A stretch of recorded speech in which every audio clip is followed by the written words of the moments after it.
একদিকে আরজি কর নিয়ে উত্তাল যখন গোটা রাজ্য, তখন ইডি একের পর এক জায়গায় তল্লাশি চালিয়ে যাচ্ছে। যদিও আরজি করে ঘটনার সঙ্গে সিবিআই ইনভেস্টিগেশন করছে সন্দীপ ঘোষের সম্পত্তি নিয়েও, আর সেই সব নিয়ে এক ও একাধিক নতুন নতুন তথ্য উঠে আসছে প্রতিদিন। ইতিমধ্যেই রাজ্যের শিক্ষা দুর্নীতি মামলায় মানিক ভট্টাচার্যের জামিন হয়েছে, আর ঠিক তার পরের দিনই রেশন দুর্নীতি মামলায় শুক্রবার সকাল থেকেই বড় সড় অভিযানে এনফোর্সমেন্ট ডাইরেক্টরেট আধিকারিকরা। মূলত এদিন গোপন তথ্য অনুযায়ী রেশন দুর্নীতি মামলায় কলকাতা, পশ্চিম মেদিনীপুর সহ 7 জায়গায় তল্লাশি চালায়। একসঙ্গে শুরু হয়েছে কলকাতা, মেদিনীপুর ছাড়াও কল্যাণী, জয়নগর, 7 জায়গায় তল্লাশি চলেছে বলে জানা গেছে।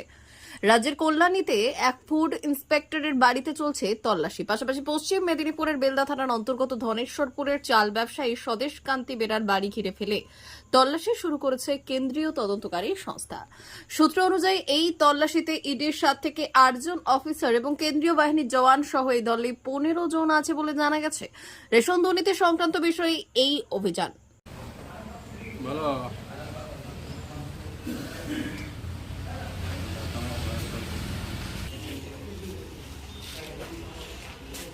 শুক্রবার বেলা 12টা নাগাদ দুটি গাড়িতে করে ইডির তদন্তকারী দল এসে পৌঁছয় বেলদাতে। এখনো পর্যন্ত ইডির আধিকারিকরা ওই বাড়ির ভেতরেই রয়েছেন।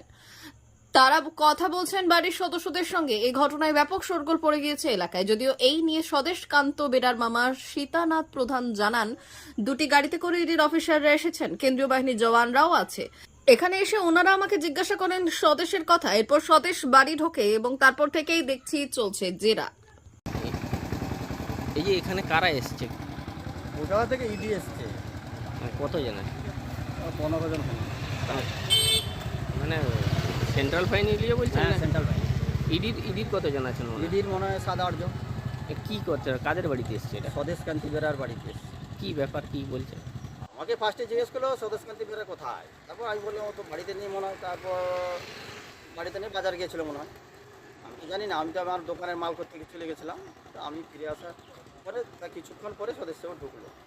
তখন স্বদেশ কান্তি বেরাকে জিজ্ঞেস করছে যে এটা আপনার বাড়ি না? হ্যাঁ। তার বাবার সঙ্গেও দেখা হয়েছে, কথা বলছে যে চালের ব্যবসা করতো না? হ্যাঁ, চালের ব্যবসা করতো। এইবারে বাড়িতে গেছে, কি করবে না করবে, কিভাবে তদন্ত হচ্ছে সেটা আমি আর বলতে পারবো না। এটা কি আগে থেকে চালের ব্যবসা না করতো? না, আগে হাস্কিং চালের ব্যবসা হতো, এখানে কোনো রেশনের চালের ব্যবসা হতো না। D news, Belda.